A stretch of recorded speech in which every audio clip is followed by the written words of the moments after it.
Welcome to Breaking Bread, keeping you up to date and in the loop. I'm Terry Page. Well, it's election year. We're in the midst of it. The primaries are coming up on March 3rd, and Senator Thom Tillis is hoping to keep his seat as senator. However, if my guest here has her way, Senator Erica Smith, that won't happen. That's right. Come this year. Senator Smith, welcome to Breaking Bread. Thank you, Terry. Glad to be with you. Glad to have you.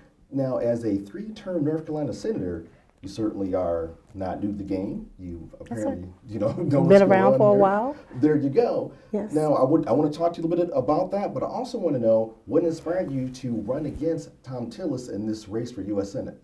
Okay, I'll have to start off by saying serving on a federal level has certainly been a childhood dream of mine, but it's been a career aspiration all of my adult life.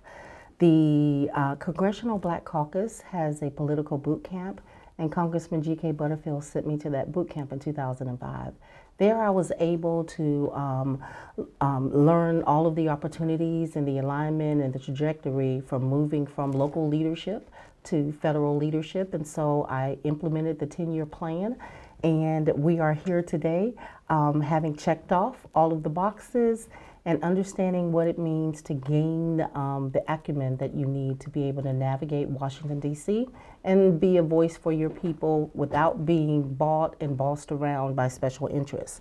But if I had to say three top reasons why I'm running this year, it would start off with the fact that my record of public service, serving nonstop in elected office for the last 12 years, and on the grassroots leadership for the last 17 years. I'm an ordained woman of the cloth, so I've served as a church leader, a community leader, a leader through the NAACP and the organizations of affiliation. And so when you understand working your way up by every level, you not only learn how to lead, but you've got to be a good follower and understand that what you have to put in place at first and foremost is who is my boss, who is my real boss. It's give and take. And my real boss, are the people of North Carolina. But secondly, I have to stress that 2020 is a critical year for us, Terry. This is the soul of our nation. Our country needs to send people, it's essential for our nation to send people to our nation's capital of integrity, humanity, and common worth. And I know I bring that to the table. We need people who are going to bring goodwill back to our government. And last but not least, there is no candidate in this race who is better leveraged to not only excite the base, but engage the millennial voter. Because of my career path as well as my path of service, I am that candidate who can drive voter turnout, which is going to be critical in November. Absolutely. So obviously CARE is a big thing. Millennials, I'm sure a lot of them are looking at this program right now. Yes. Speaking of audience, I got to tell you, now there's about 100,000 people that are moving to North Carolina each year. Yes. Most of those people stick around. Now, I was one of those people. I came as the middle of an election year, and I got to tell you, a lot of the candidates weren't, let's say, forthcoming with how they stand on the issues. So I want to talk about that with you today, about where you stand. I know there's some things on your website that you looked at, and one of the things was economic expansion. Could you expand on that a little bit? Okay, so I have a unique perspective in that I've been an engineer for 10 years in corporate America, and I've worked in the high-tech industry and worked in major cities like the RDU area as well as Seattle, Washington, and Arlington, Virginia.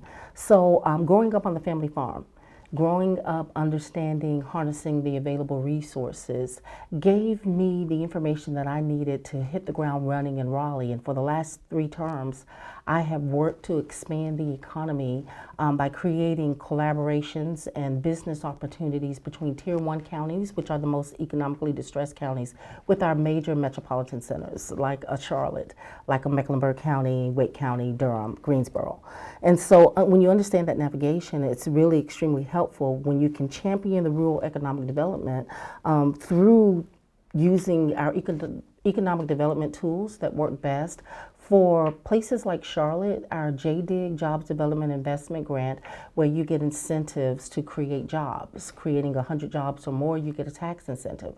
But that doesn't work well in the small counties that are in our rural eastern and west. One NC, which works with small businesses and creating jobs through small businesses, is what helps expand the economy. And then working on worker pay, labor issues, that's the way to grow the economy and not leave out, vast swaths of demographics of workers who are not seeing salary growth. It's very important that people know what we stand for.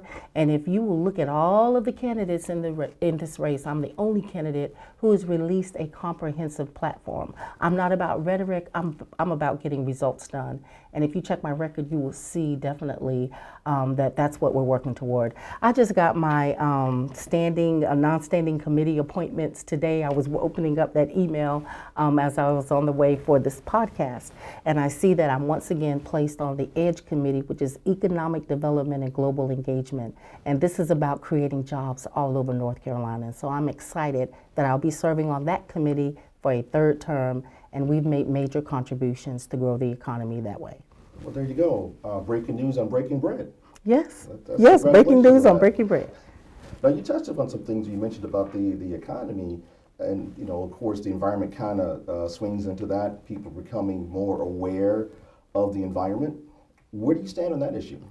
I am 100% in support of the Green New Deal. I am an environmentalist. I'm not only believe in science, but I live science. And I've won every environmental award as a legislator. In my first session, I was chosen as a Green Tie Rising Star for my work with advancing environmental issues. In my second session, I was Senator of the Year by the League of Conservation Voters. And in my third session, just last year in 2019, I was selected as Senator of the Year by the North Carolina Sustainable Energy Association. As a practitioner of science and understanding engineering principles, of course, we have to optimize our approach to climate change. We need to accelerate these decisions, and having a firm understanding of what needs to be done when we get to Washington, D.C. has given me that leverage to promote that opportunity for us to have a more sustainable planet. Also understanding the business perspective, I'm following the global banks, 113 of which divested from natural gas, from oil and gas industry, and they're promoting green new technologies. So with great global perspectives, such as that, and they're reinvesting that money into wind, solar.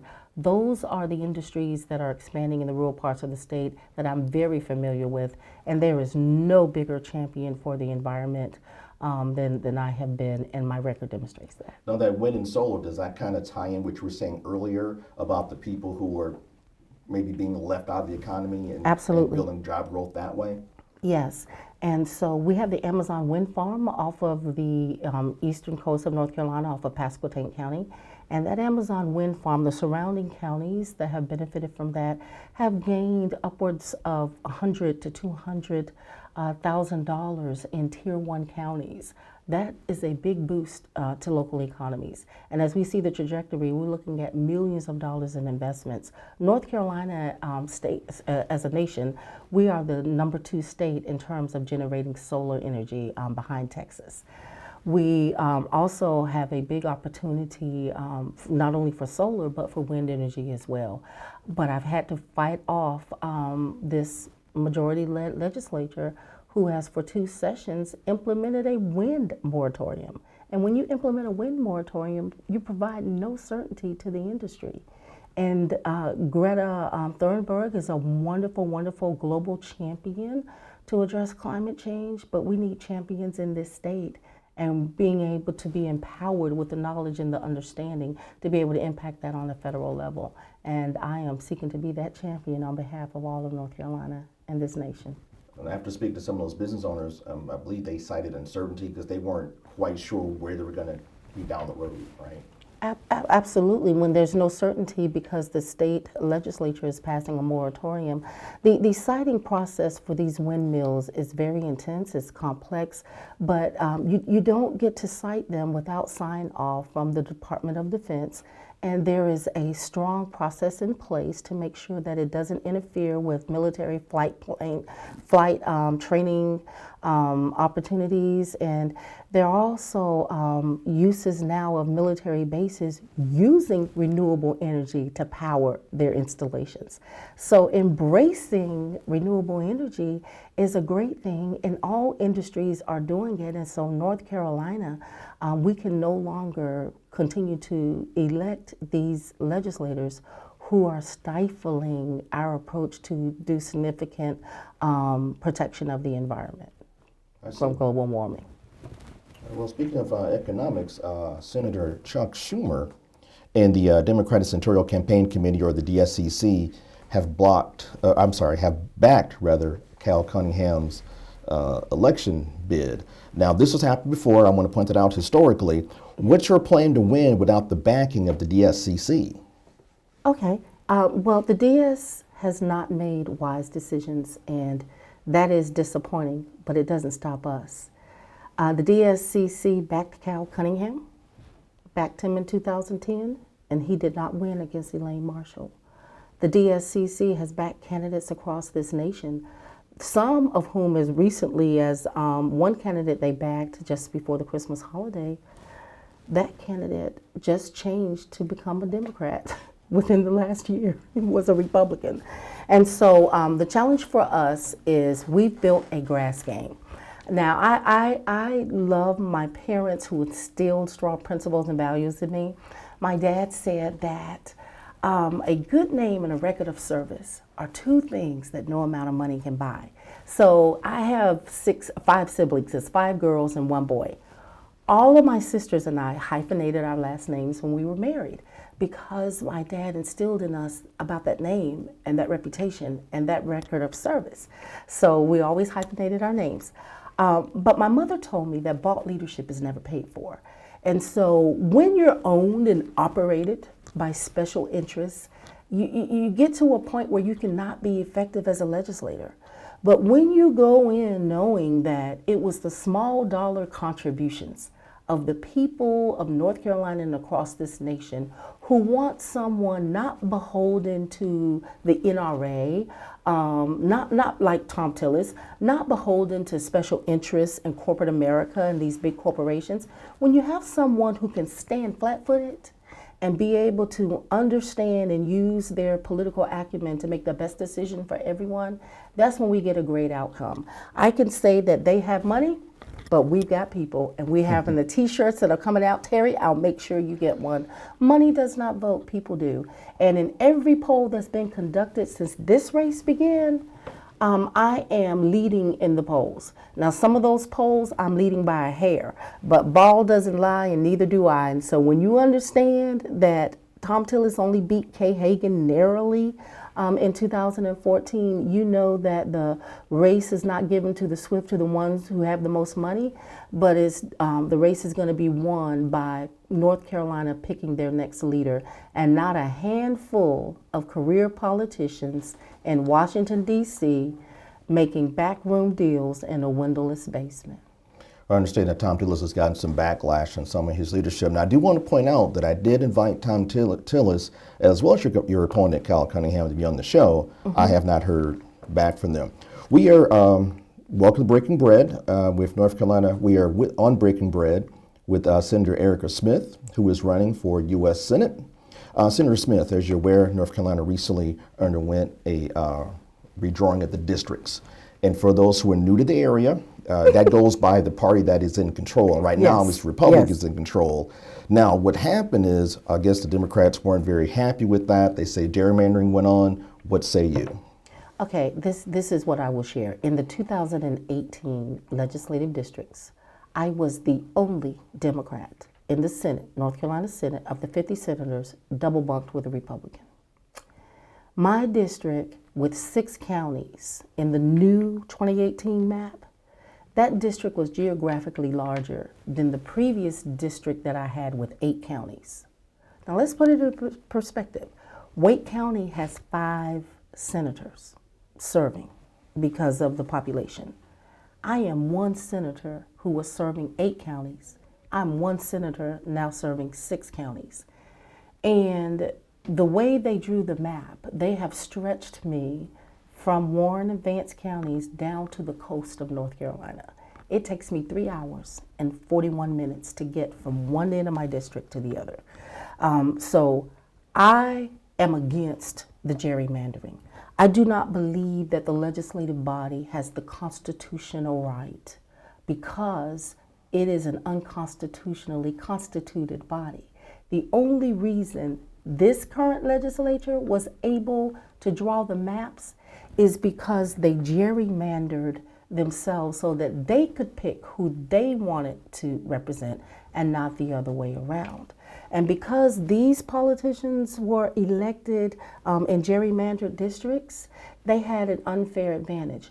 There was incumbent protection. Now, Professor Chin gave us 1,000 maps that protected incumbents and 1,000 maps that did not take into consideration incumbent protection.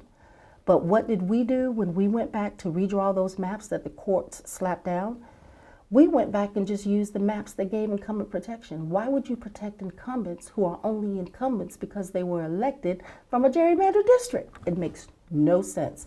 I voted no on the new maps because we used the lottery machine to generate the top 5 districts based on contiguity, compactness of the districts, and there were a few whole county provisions that we had to follow.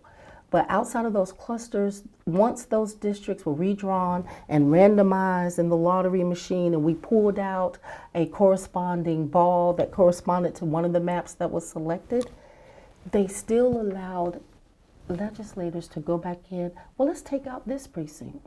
Let's add this precinct. So anytime you have legislators wanting to protect their own self-interest and protect their districts and make it easier for them to win, I wasn't afforded that opportunity, so I had to roll up my sleeves and work hard and become an effective legislator so I could be reelected. That's why I filed Senate Bill 673, which is an independent citizens redistricting commission that takes the process out of the hands, because Republicans will say Democrats did it when they were in office, and Democrats will say Republicans are doing it now. Is that how it goes? That's how it goes. But Terry, it's not right for anybody to do it. So that is why I believe that we should put it in the hands of the citizens of North Carolina. 10 years, 5 court cases, and $10 million of taxpayers' dollars. It's time to have an independent citizens redistricting commission. Gotcha. We are breaking bread with North Carolina Senator Erica Smith, who is running for U.S. Senate. Unfortunately, we have had more than our share of mass shootings in America. What is your position on gun control? Cal Cunningham gets an A rating from the NRA. Thom Tillis gets $5 million from the NRA. The NRA doesn't give me anything. They get gun control from me, though. I am the first and only candidate who released a comprehensive 6-point platform for gun regulation that instills universal background checks with a 10-day waiting period to make sure that the checks are in place. I also support banning bump stocks and rapid fire ammunition. We need more mental health appropriations, and we also need to do more cybercrime, cybersecurity monitoring. Let me stop you there. I'm sorry. We got about 3 minutes left. I do want to ask you, you mentioned about the 10-year or 10-day grace period, 10-day waiting period. And of course, the law-abiding citizens are going to abide by that. What about the criminals? How do you stop them from going out and doing things they shouldn't do? Well, we have a merge with the national background check, but also you have these owner-to-owner transfers and loopholes, and that's how the criminals are getting the guns in the first place. We have to have a sophisticated registration system, even on some of the rapid-fire ammunition. First of all, I don't feel that anybody needs an assault rifle except for the military. Those weapons are built to make sure you don't get up again from the battleground. And so no citizen should have assault rifles and these rapid fire ammunition. With a registration of this rapid fire ammunition, they have to purchase it from somewhere. And so if we put a tight control, you have to show your ID, you have to go through certain checks to be able to buy allergy medication. Why isn't that the case for rapid fire? Went after guns. Got two very important questions here. We wrap things up in the next 60 seconds. One, should voters be required to show ID at the time of the election, at the polls? They have voter ID. It's called your voter registration card. I don't have a picture on my birth certificate. I don't have a picture on my social security card. Why do I need a picture on my voter registration card? And if you want me to have a picture, take a picture of me while I'm waiting in line to vote. I believe that is disenfranchising. There are 300,000 voters in North Carolina who don't have the photographic ID that was listed on this proposed constitutional amendment change. I am against voter ID because it disenfranchises the elderly, students, the young population, and communities of color. What about immigration, illegal immigration? How would that fall into place there? We need an immigration plan that doesn't take 15 years like Thom Tillis's proposal. I have a comprehensive immigration plan that does not require dreamers to leave the country. It grants for those immigrants who are here, who are working, it gives them an opportunity to a quicker route to citizenship. Give everyone who's here working a green card. Protect our borders through sophisticated technology, using drone technology, as well as vehicle envoys. Not building an ornamental border wall that can be burrowed under as we speak. And we need to stop criminalizing border crossings, because it is criminalizing border crossings that has resulted in children being separated from their mothers, and families being separated from each other, and human beings being placed in cages at the border, which is unconscionable. As Representative Cummings said, America, we're better than that. When people go to the polls March 3rd, why should they vote for Senator Erica Smith? They should vote for Senator Erica Smith if they want a bold new leader who's ready to deliver on day one. I didn't come from wealth, I come from hard work, and I've worked my way up through corporate America. I worked my way up through the educational system. I've worked my way up through the political system. I have the skills, I have the will to get it done. In the words of Shirley Chisholm, I'm unbought and I am unbossed, and I will return integrity, humanity, and common sense advocacy to Washington, D.C. I am the only candidate who can turn out the type of voters that we need in November to gain the U.S. Senate and the White House. That's why they should vote for Erica.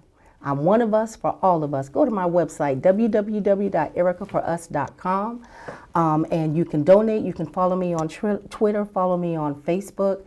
Let's get out here, everyone who wants to see this state and nation moving in the right direction. If we want an America that we can believe in again, America we can hope in again, America we can trust again, you can't even spell America without Erica. I am Erica for us. Let's get this done. Let's join together and let's take back the soul of America. Senator Erica Smith, thank you very much for joining us today. Thank you. Follow us on Twitter at Breaking Bread 101. That's Breaking Bread in as November 101. Or catch us on Instagram, Breaking Bread 101. Breaking Bread is a production of Artists for the People, created by Terry Page. Success is when opportunity meets preparation. Until next time.